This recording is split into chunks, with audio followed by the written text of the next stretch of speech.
নমস্কার বন্ধুগণ, আজ বন্ধের খুব কাছাকাছি দিন, অর্থাৎ আগামী দিন বন্ধ। আমরা বৃহস্পতিটা বন্ধের রাত্রটা বন্ধের মতোই মনে করি। তাই এই সময়ে আপনাদের সামনে হাজির হলাম কিছু বিষয় নিয়ে। কিছু বিষয় বলতে আমরা ভাজা পোড়া খেয়ে থাকি।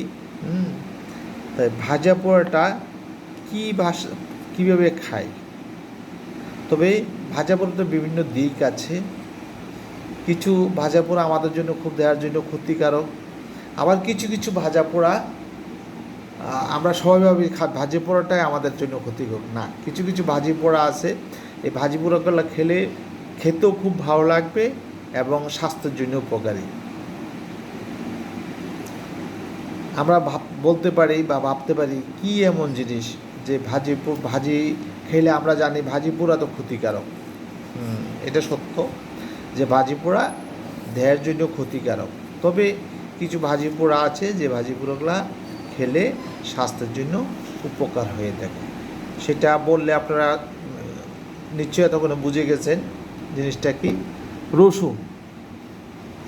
রসুনকে ভেজে যদি বিভিন্ন অয়েল দিয়ে খাওয়া হয় তাহলে এক একটার এক এক রোগের উপকার হয়ে থাকে। যেমন যদি ঘি দিয়ে রসুন ভেজি করে খাওয়া হয় 7 থেকে 10 দিন, তার সেক্সুয়াল বিষয়টা উন্নতি হবে।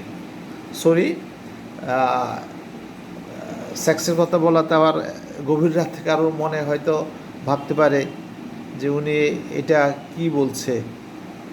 সত্যিই ঘি দিয়ে যদি আমরা রসুন ভাজি করে খাই তাহলে আমাদের জনশক্তি অনেকটা ভালো কাজে আসবে।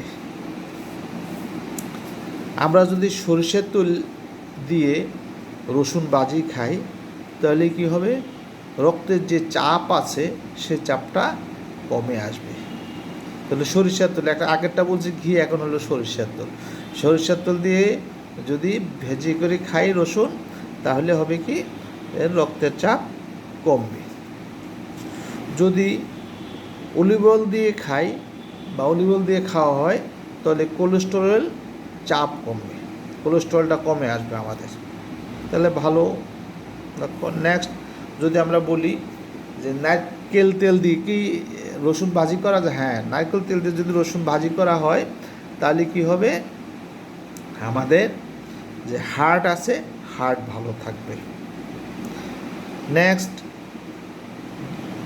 ভাজিটা যদি হালকা করে খাওয়া হয় সেটা আরেকটা কোণ। ভাজিটা যদি হালকা করে খাই, অনেক সময় আমরা কড়া ভাজি পছন্দ করি না, যদি ভাজিটা হালকা খাই বা কাঁচাও খাই তাহলে কি হবে, আমাদের হজমের জন্য খুবই রসুন উপকারে আসবে।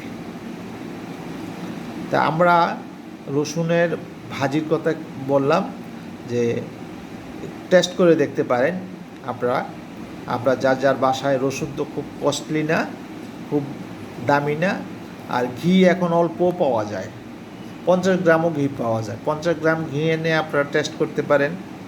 আপনার সরিষার তেল আপনার ঘরে থাকে, সরিষার তেল দিয়ে টেস্ট করতে পারেন, রক্তের চাপ ভালো থাকবে।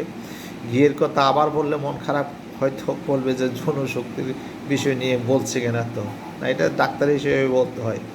অলিভ অয়েল কোলেস্টেরল আপনার জন্য খুবই উপকার। নারকেল তেল হাড়ের জন্য খুবই ভালো।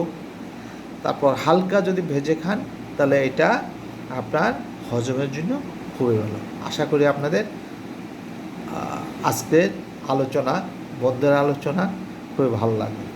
নমস্কার, শুভরাত্রি।